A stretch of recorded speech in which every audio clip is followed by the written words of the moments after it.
Gloves or no gloves? Does it really protect us? Let's talk about that. I am the luckiest nail technician alive because I have met so many amazing people, and I have two of them here today who are experts in probably every field in the nail industry. Right now, we're talking about allergies, and I want to introduce Lysa Comfort.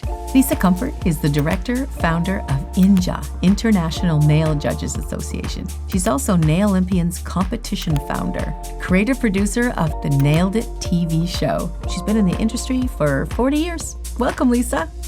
Thank you. Thank you so much for having me. And I also want to introduce Liz Morris. She's a licensed nail pro, educator, and the founder behind the Nail Hub and Attain Cosmetics. She's known for her mission to make gel nails safer and smarter for everyone. Welcome, Liz. Okay, ladies, a huge topic we have all been talking about for years, and in fact, more in the last few years than ever. In my 40-year career, I've never heard so much problems about allergies whatsoever. There's so many angles that could cause it. I really don't know what is causing it. What is your opinion of one of the ways we can prevent it, of course, is gloves. I'm not a glove wearer. I don't like wearing gloves. It feels uncomfortable, so I don't wear them. I don't advocate for them. I certainly think it's great if you want to wear them. If you're messy and sloppy, maybe you should, but I don't wear them. So should we wear gloves? Why or why not? Well, funny enough, I also hate wearing gloves, and all the years that I did clients and all the years I've been filming and all of the things I do with gel nail products, I actually wear gloves very seldom. The challenge with the glove conversation is, yes, it does help to prevent skin absorption of different things that we come into contact with. I actually only wear gloves when I'm doing things like cleaning off sticky jars, or maybe I'm cleaning all of my brushes, things where I know I'm going to be constantly touching a lot of gel, or cleaning out sticky drawers, things like that. But when doing nails, I actually find gloves can become more of a hindrance than a help. And I would argue that this allergy conversation really doesn't come down to whether or not you're wearing gloves. It comes down to a lot of other things. Exactly what she said. I feel the exact same way. I am not an advocate of gloves. In fact, I believe that using gloves actually prevents you from being able to perform your services as well as you should, and can be a little bit hazardous if you're someone who's working with electric files. I've watched a lot of people in my years of teaching electric filing actually harm themselves with the bit getting too close to the gloves. That's interesting. Yeah, I really tell people in my class, like, you really need to not wear gloves while you're learning how to use an electric file. It's just a safety hazard. That's a good tip. I never thought of that because I've never really worn them. So I've never worn them. I do what Liz does. If I'm cleaning up, I will wear it. Exactly. Me too, to clean up my table and all the gel. But anytime we don't want our hands to get dirty. Yeah. When I'm working now, I talked to Doug Schoon, #1 scientist in the nail world. I did talk to him about this, and he said it's all the dust that's uncured that's going on your hands that you want to protect your hands from. So then it gets back to me, like, why are we working with uncured? Let's fix that.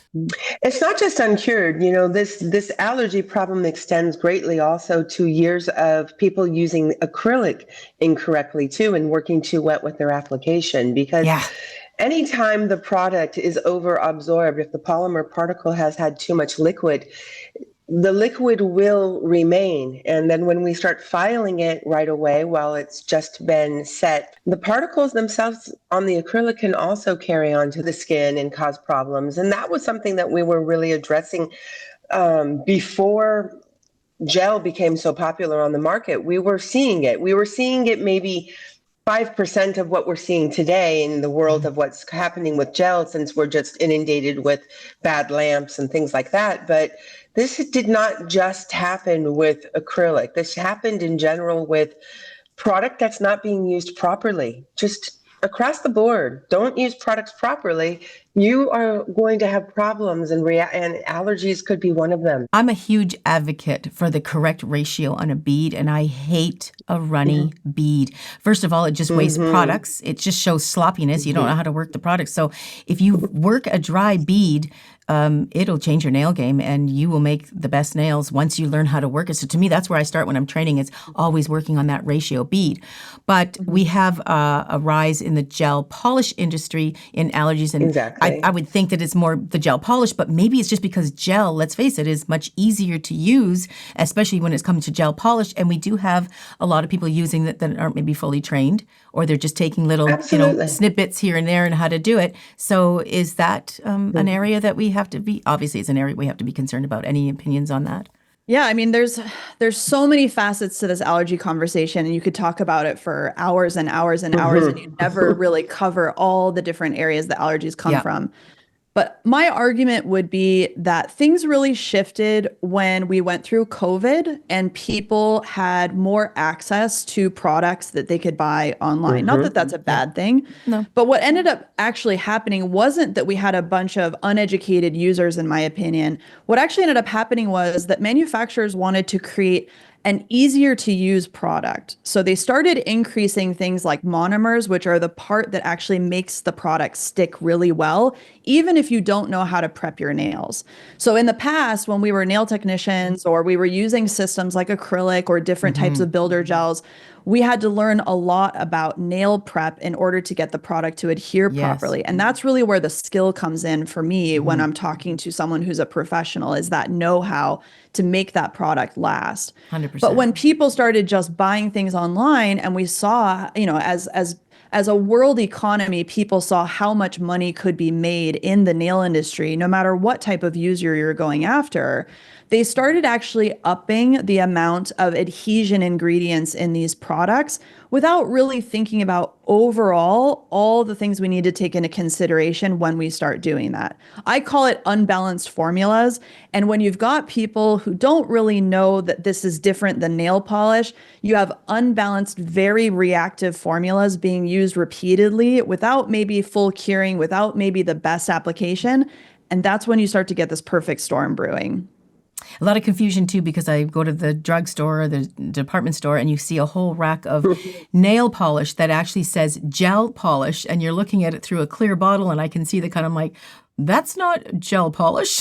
Otherwise, it'd all be cured on the shelf right now. Those kinds of things are just so confusing to the general public of, oh, gel polish, I can get that and then just put it on. And my gel polish doesn't have to be cured under a lamp. And so it's even extra confusing to the public. So another great topic that is coming up all the time is HEMA. What can we talk about HEMA? This is a buzzword. Let's talk about that. HEMA is a very common monomer found in gel nail products, as an example. It's also found in lots of other nail products as well. But if we're talking about gels, this is something that's been very commonly used. And this is another ingredient that has been used successfully for decades. We haven't had an issue with HEMA. It's not new. It's not something that all of a sudden is creating a problem. But what's been happening with the HEMA conversation is we're finding more and more HEMA being used in products. And when HEMA doesn't get fully cured in your nail lamp, that's where things can start to create an issue. HEMA is a very, very small molecule that's easily absorbed into the skin. So if we're not fully curing our nail products, if we're not applying things carefully, that overexposure to this particular ingredient is where we start to see allergies start to happen with certain individuals. The other thing that happens whenever we have some type of issue created by a specific ingredient, the first reaction is, well, get rid of the ingredient and let's use something else. And so a lot of marketing, this is kind of how we got to this point with allergies, I believe, is because of a lot of marketing and a lot of just online consumerism. We are now in a position where people are just marketing, hey, my gel is HEMA free. But what they're doing is they're replacing HEMA with another monomer, same small, tiny molecule that can absorb into your skin. So we're not really teaching people about what actually is causing the allergies, how they can improve their application and their curing, and how we go back to actually being able to use these very important ingredients responsibly while also making sure that people have a good user experience. That's what I find the most frustrating is we keep compensating and getting different products because people aren't using them properly, and I'm trying to push how to use them properly. So it's kind of a terrible cycle of if they just learned how to use the correct technique, we'd all be very happy with these very safe products that have been tested for years. What's your thoughts about HEMA, Lysa? My thoughts about HEMA is that it's a chemical that we've been using safely for many years, and that it's a chemical that is extremely popular, sold by itself with so many big brands out there in the industry. that people don't even understand that they're using it. I just a few weeks ago was at a show and had so many people come up to ask me about using, if my product had HEMA in it, of course. And then when I would start to ask them, like, tell me what products you use and what are you doing for prep? 80% of them all came to me with, they were using a prepping product that's very popular on the market. And I said, go look at the ingredients. It's straight up HEMA. It's a bottle of HEMA that you're putting on your nails. Mm-hmm. And the moment I exposed this to them, they were like completely baffled and dumbfounded. So it's not just so much that we are having the misinformation about the products, but also the fact that they're blindly allowing themselves to be sucked into this idea that they need to be away from it when they're still using it themselves. You know, it's kind of goes back even to talking about the TPO, that all the same people that are coming to us about TPO are the same people that are using TPO on things like dentistry or bottled water, plastic that we're having. We're exposed to these chemicals, and I reinforce that, like with any chemicals, when they're used properly, there's not a problem with them. Is there anything you'd like to say particularly about people out there being afraid of allergies? How can they navigate this, and how afraid should they be? My number one advice for anyone who's enjoying nail services, whether receiving them or giving them, is we also need to think about risk mitigation. So rather than just following these kind of sensationalized pendulum swings where something's uber dangerous or not dangerous at all, I always like to talk about how can we kind of stay between the buoys and continue to enjoy something that brings a lot of joy to our lives in a responsible way for many years to come. And one of the things that I find that really tips the scale when you're talking about a riskier area for developing allergies is when you're overdoing it when it comes to nails and skin. Overworked nails and overworked skin where you're breaking the skin barrier, to me, is one of the major ways that you make yourself susceptible to absorbing these chemicals into your body. And I know Lysa is an expert on this, but honestly, there are a lot of people who are repeatedly doing their nails to the point of broken skin, bleeding skin, worn out nail plates.